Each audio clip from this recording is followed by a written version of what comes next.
I think he's having a mid-career crisis because Drew Brees retired from the NFL. And we knew that Drew Brees was likely going to retire after his last game, the playoff loss to the Tampa Bay Buccaneers. After the game, you see Tom Brady and Drew Brees out on the field hugging and embracing. And there was a long period where we were just waiting for Drew Brees to make the official announcement. There were a couple of weeks where Brees was working out, and it looked like maybe he was trying to start some sort of comeback attempt. But Brees is now officially retired. He made that announcement yesterday. And I feel like Drew Brees retiring from the game has also made Russell Wilson take a look at his own football mortality. And I say that and I feel pretty confident in it because it's clear that Drew Brees meant a whole lot to Russell Wilson.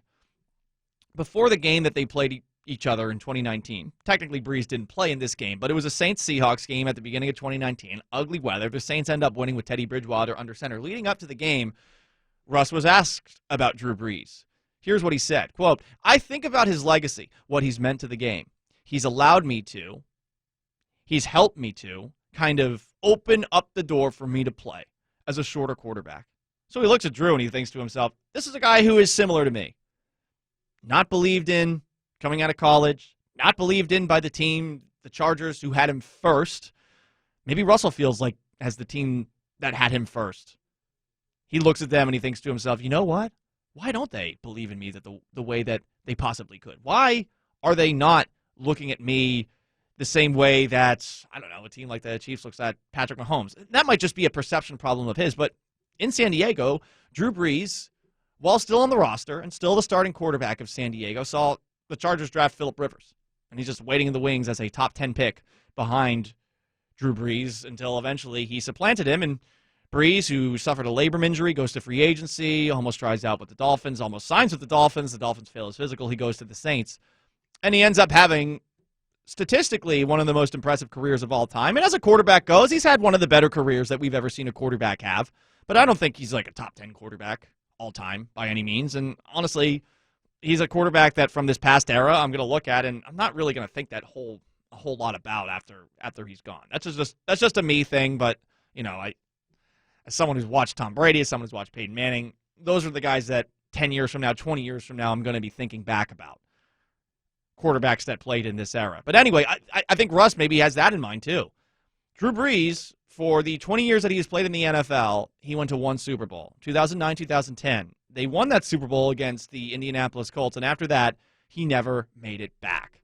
And whatever legacy he has, it's largely going to be defined by the statistics he has, not by the wins. And, you know, Russ, a guy who is supposedly all about the wins, I imagine, is taking a look at Drew and seeing some of those statistics. He wants to accomplish those, and maybe he feels like here he isn't able to do that at age 32.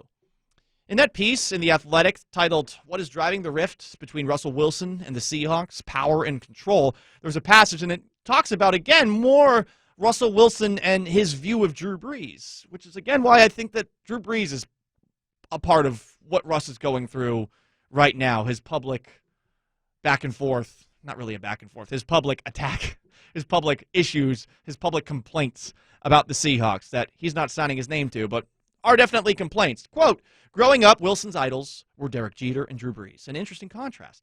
Brees only won one Super Bowl in 20 seasons. He never won an MVP, but he overcame physical limitations to put up record-breaking stats. Jeter racked up World Series titles in clutch plays, his legacy defined by winning. A decade into his career, Wilson hasn't won like Jeter, and he hasn't put up numbers like Brees. Wilson and the people around him believe the Seahawks are partly responsible. Russ doesn't want to end up like Drew Brees did at the end of his career, a guy that only ended up going to one Super Bowl. And yes, Russ has gone to two, but it's been a while for Russ. It was a long time for Drew. And honestly, Drew had no excuse down the stretch.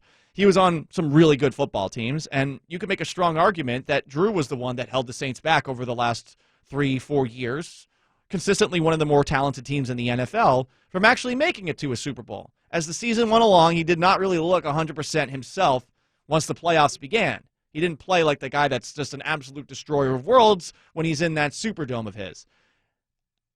Russ, I'm imagining, took a look at Drew Brees' career, and I think that's one of the reasons that he has been talking and dealing with things the way that he has been. It's a mid-career crisis, and I think just as much as the Super Bowl, Drew Brees retiring from the NFL after not having made a Super Bowl for a decade is also something that Russ is looking at.